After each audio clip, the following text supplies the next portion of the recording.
السلام علیکم ورحمۃ اللہ وبرکاتہ۔ تو آج میں آپ کو ہدایت کے بارے میں کچھ نشانیاں بتاؤں گی۔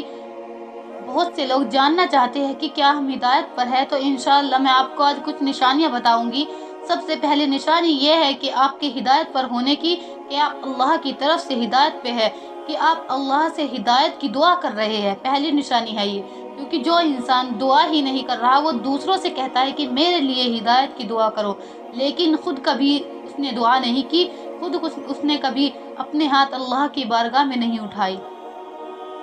وہ دوسروں کو کہتا ہے کہ میرے لیے ہدایت کی دعا کرو، لیکن خود نہیں کی۔ تو آپ کا کیا خیال ہے، اسے ہدایت آ جائے گی؟ وہ جب آئے گی، اسے آ تو جائے گی، لیکن جب آئے گی جب وہ اللہ کو خوش کر دے۔ لیکن یہ بھی بہت مشکل ہے، کیونکہ جب وہ اللہ سے ہدایت کی دعا ہی نہیں کر رہا تو وہ کیا کرے گا؟ سب سے پہلی نشانی یہ ہے کہ تم اللہ سے دعا مانگو، اور اس کے لیے ایک اور دعا یہ ہے، ربنا لا تزغ قلوبنا بعد اذ هديتنا وهب لنا من لدنك رحمة انك انت الوهاب۔ سورہ آل عمران کی آیت نمبر 8 میں ہے کہ اے ہمارے رب، تو ہمارے دلوں کو مت پھیرنا، جبکہ تو ہمیں سیدھے راستے پر لے آیا، ہدایت پر لے آیا، ہمیں استقامت دیجیے، اور ہم تجھ ہی سے مانگتے ہیں، بے شک تو ہی دینے والا ہے،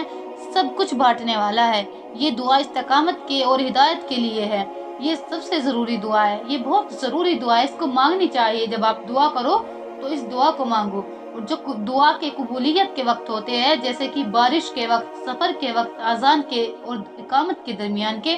اس وقت اس دعا کو ضرور مانگے۔ اسی دعا کو اپنی زندگی میں شامل کر لے، بہت ضروری دعا ہے کہ اللہ میرے دل کو کبھی مت پھیرنا۔ مقلب القلوب، اللہ کی دونوں انگلیوں کے درمیان انسانوں کے دل ہے، اور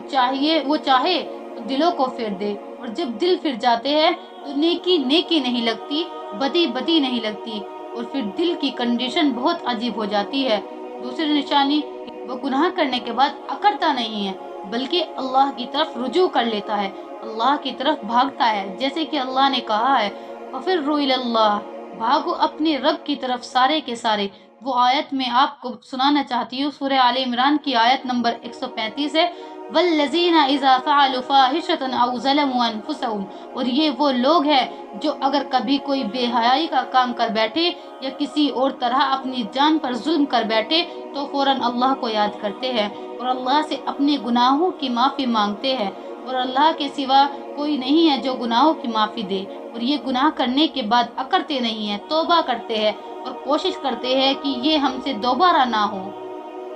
کہ یہ غلطی ہم سے دوبارہ نہ ہو۔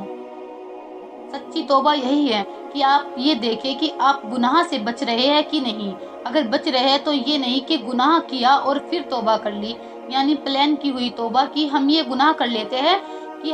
کر لیتے ہیں پھر توبہ کر لیں گے۔ اس کی دعا قبول نہیں ہوتی، کہ اگر تم نے گناہ جان بوجھ کر کیا ہو، یعنی بار بار پھسل جاتا ہے۔ میں آپ کو ایک حدیث سناتی ہوں کہ حضرت ابن عباس فرماتے ہیں کہ رسول اللہ صلی اللہ علیہ وسلم نے فرمایا، انسانوں میں بہت سے انسان ایسے ہیں جو ایک گناہ کے پیچھے پڑ جاتے ہیں، بار بار کرتے ہیں، پھر توبہ کرتے ہیں، پھر وہی گناہ کرتے ہیں، پھر توبہ کرتے ہیں، وہ گناہ وہ دہراتے رہتے ہیں، کیونکہ اس گناہ سے وہ ٹیسٹ کیے جا رہے ہیں، وہ اپنی کوشش کر رہے ہیں بچنے کی، لیکن وہ بار بار پھسل رہے ہیں۔ پھر نبی کریم صلی اللہ علیہ وسلم نے فرمایا، بے شک ایک مومن ٹیسٹ کرنے کے لیے بنایا گیا ہے، اور بہت سے لوگ اس حدیث کی وجہ سے سمجھے گی کہ دیکھو وہ گناہ کر رہا ہے تو ہم بھی گناہ کریں گے، اس کا ٹیسٹ ہو رہا ہے تو ہمارا بھی ٹیسٹ ہوگا، چلو ہم بھی گناہ کرتے ہیں پھر توبہ کر لیں گے۔ ایسا مت کرو، کیونکہ اس حدیث میں ایسا نہیں ہے کہ جان بوجھ کر گناہ کرو۔ حضرت عمر رضی اللہ تعالی عنہ کا یہ قول ہے کہ میں آپ کو سنانا چاہتی ہوں کہ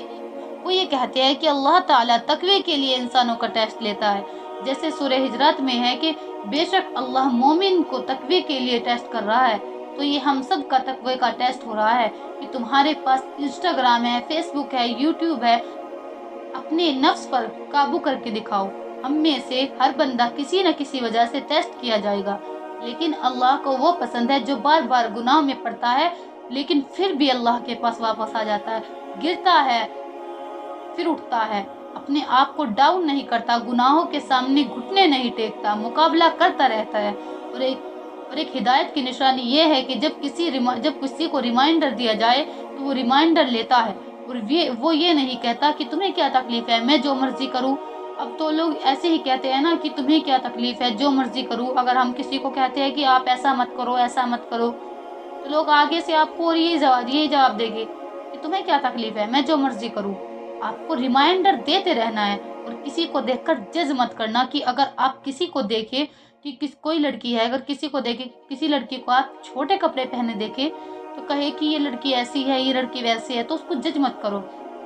اس کو ریمائنڈر دو، تو شاید اللہ کی جانب سے کچھ ایسی ہدایت مل جائے اس کو کہ اس کا دل اللہ کی طرف لوٹنے کا خیال آ جائے، کہ اس کے دل میں اللہ کی طرف لوٹنے کا خیال آ جائے۔ تو آپ کسی کو آئندہ سے جج مت کرنا، یہ آپ